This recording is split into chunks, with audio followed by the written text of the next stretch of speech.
एक बार एक व्यक्ति गौतम बुद्ध के आश्रम में रहने आया। आश्रम की शांति में 2 दिन बिताने के बाद वह बुद्ध के पास गया और बोला कि भगवान बुद्ध, मेरे मन में कई प्रश्न उठ रहे हैं, मैं उनके उत्तर जानने आया हूँ। तो बुद्ध ने शांत स्वर में कहा, पूछो तुम्हारा प्रश्न क्या है। व्यक्ति बोला, बुद्ध, मैं अपने जीवन से बिल्कुल भी खुश नहीं हूँ। दुख और परेशानियों के पहाड़ मेरी ज़िंदगी को नरक बना दिया है। कुछ भी ठीक नहीं चल रहा है। मैं जानना चाहता हूँ कि ये सब मेरे साथ क्यों हो रहा है। मैं इतना बदकिस्मत क्यों हूँ। तो बुद्ध ने कहा, सबसे पहले तुम यह बताओ कि तुम्हारे दुख का क्या कारण है। कौन सी बातें जो तुम्हें इतना परेशान कर रही हैं। यह सुनकर व्यक्ति कुछ देर सोचता रहा, फिर बोला, यह कैसा प्रश्न है। मैं आपसे सवाल पूछ रहा हूँ और आप मुझसे ही सवाल कर रहे हैं। तो बुद्ध मुस्कुराए और बोले, यदि तुम स्वयं अपने दुखों का कारण नहीं जानते तो मैं कैसे जान सकता हूँ। तो व्यक्ति ने कहा, लेकिन लोग कहते हैं कि आप भगवान हैं, आप सब कुछ जानते हैं, लोगों के मन को पढ़ लेते हैं, फिर आप मेरे दुख का कारण क्यों नहीं जानते। तो बुद्ध ने हल्की मुस्कान के साथ गंभीर स्वर में बोला, यह तुम्हारी सबसे बड़ी भूल है। तुम यह सोच रहे हो कि कोई आएगा और तुम्हारी सारी समस्याएं दूर कर देगा, तो ऐसा कभी नहीं होगा। तुम्हें अपने दुखों से केवल तुम स्वयं ही निकाल सकते हो। मैं भी तुम्हारी ही तरह हूँ, बस अंतर इतना है कि मुझे सब कुछ स्पष्ट दिखता है। जिस दिन तुम्हारी ज़िंदगी की समस्याएं समाप्त हो जाएंगी, उस दिन तुम्हें बुद्ध के पास आने की ज़रूरत भी नहीं पड़ेगी। फिर बुद्ध ने पूछा, क्या तुमने कभी किसी फूल को ध्यान से देखा है। व्यक्ति ने आश्चर्य से कहा, बुद्ध, फूल तो बहुत साधारण चीज़ है, सबने देखा है। तो बुद्ध बोले, फूल सुबह अंधेरे में कली होता है, दिन के उजाले में खिलता है और शाम होते होते मुरझा जाता है। यदि फूल यह सोचता रहे कि शाम को तो मुझे मुरझाना ही है, तो वह कभी खिल नहीं सकता और ना ही वह खिल पाएगा। इस तरह यदि तुम केवल अपने दुखों के बारे में ही सोचते रहोगे तो कभी तुम खुश नहीं हो पाओगे। तुम्हारे जीवन में आज भी बहुत कुछ ऐसा है जिससे तुम खुश हो सकते हो, बस तुम्हें उसे देखने की ज़रूरत है। कमजोरियों पर नहीं, जीवन की अच्छाइयों पर ध्यान दो। खुशियाँ चाहिए तो यह शाश्वत नियम अपनाओ, जीवन सकारात्मक पक्ष पर ध्यान केंद्रित करो। मैं तुम्हें केवल रास्ता दिखा सकता हूँ, उस रास्ते पर चलना तुम्हें खुद होगा।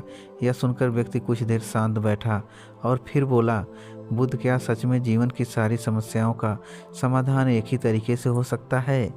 तो बुद्ध ने बहुत शांत स्वर में कहा कि मान लो कोई ज्योतिषी तुम्हें बता दे कि आज शाम तक तुम्हारी मृत्यु निश्चित है, तब क्या तुम आज जिन बातों को लेकर दुखी हो उनके बारे में सोचोगे। तुम्हें एहसास होगा कि जिन्हें तुम जीवन की सबसे बड़ी समस्याएं समझते थे, वे वास्तव में कुछ भी नहीं थीं। तुम सोचोगे कि मैं अपना जीवन व्यर्थ ही चिंता कर रहा था, ईर्ष्या और दुख में जो बिता दिया इसको। लोग जानते हैं कि एक दिन उन्हें इस दुनिया से जाना है, लेकिन भीतर से कभी स्वीकार नहीं करते। इच्छाएं इतनी प्रबल होती हैं कि मनुष्य खुद को अमर समझने लगता है। सुख और दुख दोनों अस्थायी हैं, यह हमारे कर्म और विचारों से पैदा होते हैं। व्यक्ति ने बीच में कहा, तो क्या मुझे हर समय मृत्यु के बारे में सोचना चाहिए। तो बुद्ध बोले, नहीं, मृत्यु के बारे में नहीं, बल्कि यह स्वीकार करो कि जीवन अनिश्चित है। जब तक जीवित हो तब तक अच्छे से जियो। जो अच्छा तुम्हारे जीवन में है उस पर ध्यान दो, वही तुम्हें शांति देगा।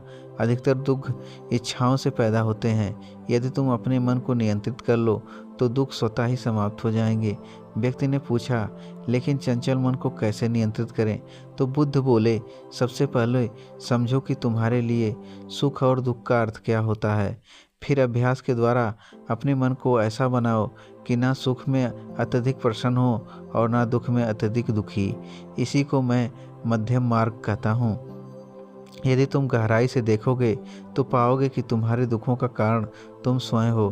तुम्हारी इच्छाएं, आसक्ति और विचार जो कि तुम्हें परेशान कर रहे हैं। इसके बाद बुद्ध ने व्यक्ति को 2 दिन का मौन रखने और अपने दुख व सुख के कारण लिखने को कहा। 2 दिन बाद व्यक्ति जब लौटा तो उसने पाया कि उसके अधिकतर दुख उसके सामने उसके कर्मों से पैदा हुए थे और उसके जीवन में खुश होने के कारण बहुत दुखों से कहीं अधिक थे और वह कई कारणों से खुश हो सकता था। और अंत में बुद्ध ने कहा कि जीवन दुखों का नहीं बल्कि सुख, शांति और आनंद का भंडार है। बस हमें देखने का दृष्टिकोण बदलना होगा। यदि कोई दुख तुम्हें घेर ले तो शांत बैठकर उसके कारण को समझो और उसे समाप्त करो। यही सच्ची शांति और अस्थायी आनंद का मार्ग है। निष्कर्ष यह निकलता है कि मनुष्य के जीवन के अधिकतर दुख बाहर से नहीं बल्कि उसके मन में, उसकी सोच और इच्छाओं से पैदा होते हैं। हम अक्सर यह मान लेते हैं कि कोई बाहर से आकर हमारी समस्याएं हल कर देगा, लेकिन सच्चाई यह है कि स्वयं ही अपने दुखों को और हम सुखों को निर्माता हैं और उसका सृजन हम खुद करते हैं। तो गौतम बुद्ध हमें सिखाते हैं कि यदि हम केवल दुखों पर ध्यान देंगे तो दुख ही बढ़ेगा, लेकिन यदि हम अपने जीवन की अच्छी, सकारात्मक और मूल्यवान बातों पर ध्यान केंद्रित करते हैं तो वहीं हमें शांति और आनंद मिल सकता है। जीवन अनिश्चित है, इसलिए चिंता और शिकायतों में अपना समय गंवाने के बजाय वर्तमान में जीना सीखना चाहिए। तो फ्रेंड, इस कहानी की मुख्य सीख यह है कि इच्छाएं और आसक्ति ही दुख का कारण है। मन को संतुलित रखना ही सच्ची शांति है। सुख और दुख दोनों अस्थायी हैं। स्वयं को बदल कर ही जीवन बदला जा सकता है। तो जो व्यक्ति अपने मन को समझ लेता है और नियंत्रित कर लेता है वही सच्चे अर्थों में सुखी होता है। तो फ्रेंड, अगर वीडियो अच्छी लगी है तो वीडियो को ज़्यादा से ज़्यादा शेयर करें और अभी तक चैनल को सब्सक्राइब नहीं किए हैं तो प्लीज़ चैनल को सब्सक्राइब कर लें कि जिससे आपको आगे भी ऐसी कहानियाँ कंटिन्यू हमारे चैनल के द्वारा मिलती रहे।